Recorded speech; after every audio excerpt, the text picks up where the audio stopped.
Vive la France, les amis, ce pays absolument magnifique où on a un super président, un président prophétique, qui, tel Rhésus avant lui, est allé rendre visite à ceux et celles qui souffrent. Il était dans la Creuse, auprès des ouvriers de GMS. Il y en a certains, au lieu de foutre le bordel, il ferait mieux d'aller regarder. Ah oui, mais ils peuvent pas avoir des postes là-bas parce qu'il y en a qui ont les qualifications pour le faire. Hein. Voilà, tu leur aurais dit. Casse-toi là, Le résultat était le même. Hein. De toute façon, la démarche est la même. Hein. Macron nous fait le bon vieux coup du président normal. Sarkozy nous l'avait fait. Hollande avait tout misé là-dessus. Hein, c'est-à-dire, moi aussi, je parle comme les Français du quotidien. Je suis choqué. Voilà, je dis des gros mots quand je fais la gueule. Je suis au bistrot. Je suis pas content. Hey, si Macron fait tout ça, bah c'est parce qu'il est en train de s'apercevoir que les gens sont en train de s'apercevoir qu'ils se sont fait baiser. Et tous les sondages, là, ils sont dans le rouge, où Macron réussit quand même à l'exploit de perdre à peu près la même chose, c'est-à-dire 15% d'opinion favorable, dans l'électorat de gauche et dans l'électorat de droite, en même temps. Hein, Ah oui, le problème c'est que Macron il s'est fait élire sur une ligne ni de gauche ni de droite, le bon vieux coup du centrisme. Alors ça c'est très pratique pour gagner une élection, parce qu'en général les gens votent pour toi en se disant « Hey, il est ni de gauche ni de droite !» Et en général les mêmes personnes, juste après avoir voté pour toi, disent « Eh, mais il est ni de gauche ni de droite !»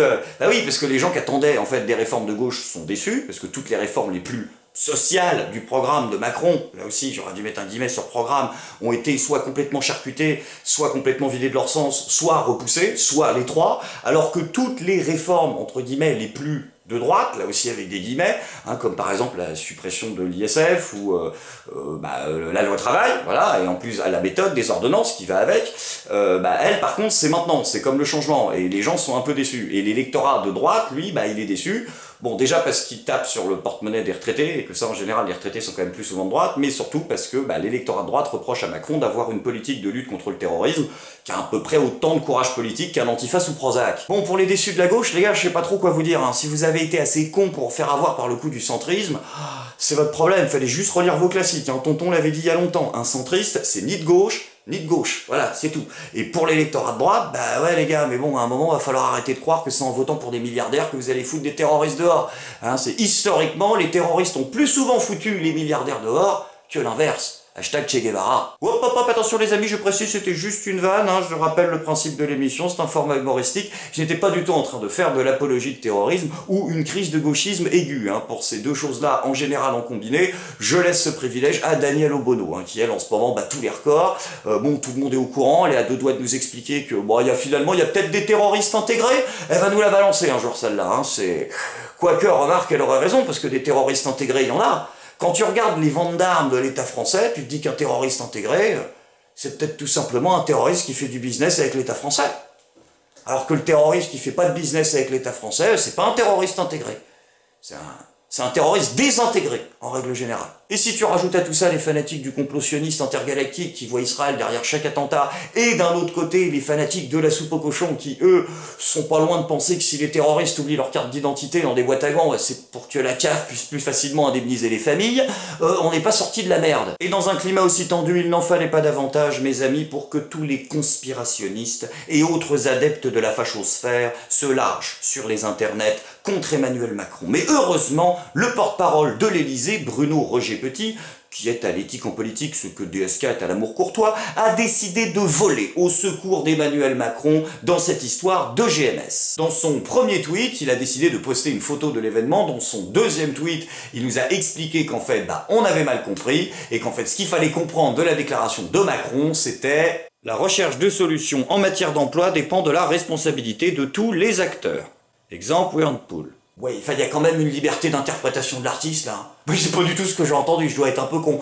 Heureusement, dans son troisième tweet, il nous a posté la vidéo en version longue de l'événement. Bah oui, parce que les conspirationnistes, ils avaient encore coupé le début, hein, et qu'on pouvait pas comprendre le contexte, et que c'est scandaleux. Alors on va regarder ça. Russell. C'est lire. Il y en a certains, au lieu de foutre le bordel, il ferait mieux d'aller regarder. Ah oui, mais ils peuvent pas avoir des postes là-bas parce qu'il y en a qui ont les qualifications pour le faire. Hein. Ah d'accord. Ah bah ouais, mais ils font chier les conspires avec leur version bidon. Moi à la base, je pensais qu'Emmanuel Macron, il avait dit les ouvriers vous êtes de la merde, maintenant vous allez bosser. Alors qu'en fait, ce qu'il leur a dit, c'est bon les ouvriers vous êtes de la merde, maintenant vous allez bosser. À Ussel, on n'avait pas le nom de la ville où il fallait que les mecs ils aillent bosser. Bah oui, du coup ça change que dalle, mais que dalle. On s'en fout de la ville, t'aurais pu rajouter tes 45 secondes, là, elles servent à rien, tu pourrais rajouter 10 minutes, un quart d'heure, ça t'éclate. C'est comme la version longue du Hobbit, ton truc. Si le produit de base c'était de la merde, au résultat final, ce sera de la merde aussi, hein.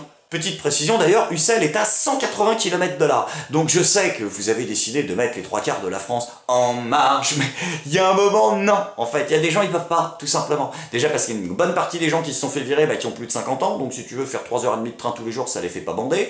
Et deuxièmement, il y a des gens qui ont une responsabilité familiale, par exemple, enfin des responsabilités familiales, qui ont peut-être pas envie de rentrer chez eux à minuit et demi tous les soirs, tu vois, parce qu'ils ont une famille, parce qu'ils ont décidé de construire quelque chose, de se poser, de s'installer à un endroit, tu vois.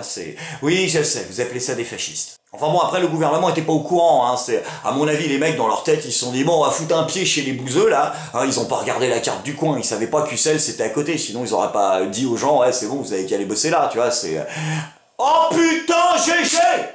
Putain! Il a défendu Gérard Collomb, là, il était... Oh putain, oh là là, arrêtez de mettre GG. On vous a dit, il faut pas qu'il foute le pied dans les dossiers, mais oui, mais... Ah ben non, c'est pas les yeux, c'est le pied, il écrase tout, là. Qu'est-ce qu'il a dit, alors? Qu'est-ce qu'il a dit, GG?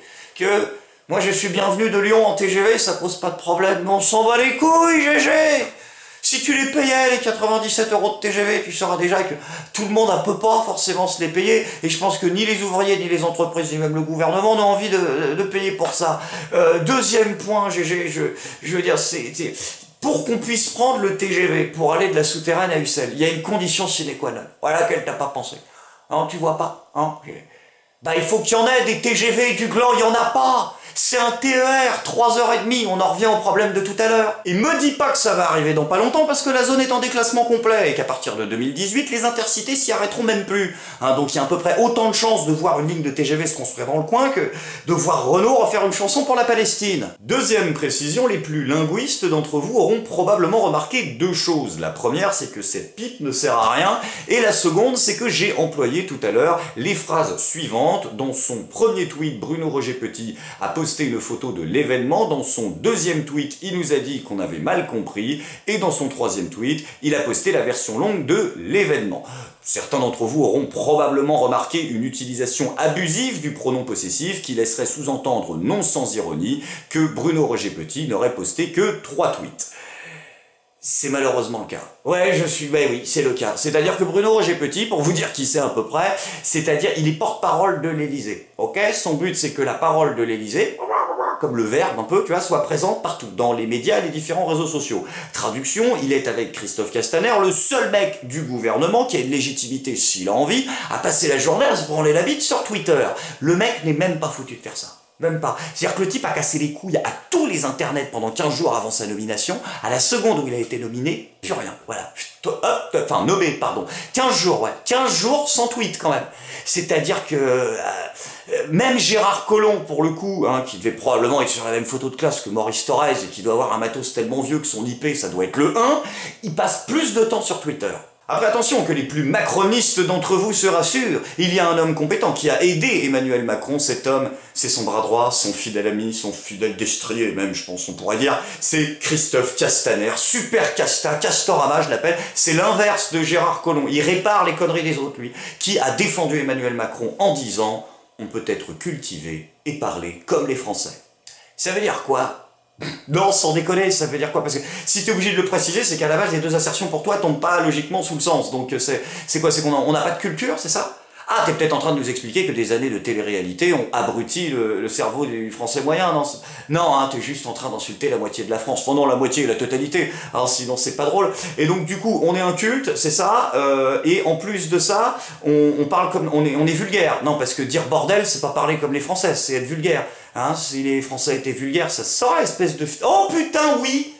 C'est vrai qu'il y a une tendance au départ. Ça, ouais, je vois où tu veux en venir. Après, n'en voulons pas, Christophe Castaner, ce n'est pas facile de critiquer un homme que l'on aime. Oui, car Christophe Castaner, sachez-le, est amoureux d'Emmanuel Macron. Oh, je ne te jugerai pas, Christophe, je vis moi-même une relation douloureuse avec Claire Aupetit. Claire, réponds à mes messages, s'il te plaît. On va tous devoir s'abonner sur Twitter jusqu'à ce que tu répondes, hein, donc...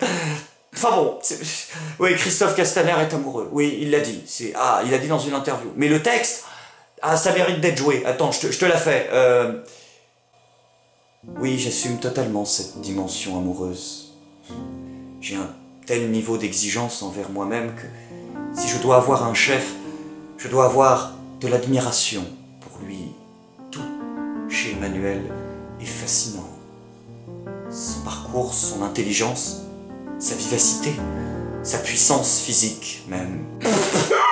Puissance physique? Pose caca? Non, il te paye cher pour faire ça. Bon, la suite de l'interview, je vous la passe, c'est consternant. Il nous dit, oui, je suis l'un des seuls à avoir totalement l'ADN Macron en moi. Mais il te l'a fait rentrer par où, l'ADN? Là, sans déconner, quoi. Hein? Et c'est comme ton histoire, il dit quoi? Après, je vis une véritable bromance. Arrêtez, ah oui, avec ce truc. Bromance, là, bro. J'ai pression d'être à la cantoche en 95, ça m'oppresse. Mais c'est le truc, arrêtez avec ça. Vraiment, ça vient de I Met Your Mother, ils disent tous ce truc. C'est le machin de Barney Stinson. Ça fait chier, parce que il est peut-être très sympa Barney Stinson, mais il faudrait pas oublier que son projet initial consiste quand même à baiser la moitié de la planète. Après, ça se trouve, il a raison, Castaner. Je ne peux pas croire, sincèrement, que ce soit aussi décousu que ça. Il y a une pensée complexe, Emmanuel Macron. Je pense qu'on n'a pas bien saisi. Il faut laisser une chance à Macron. Il faut essayer de comprendre. On va essayer, vous et moi, de décoder un peu la pensée de Macron.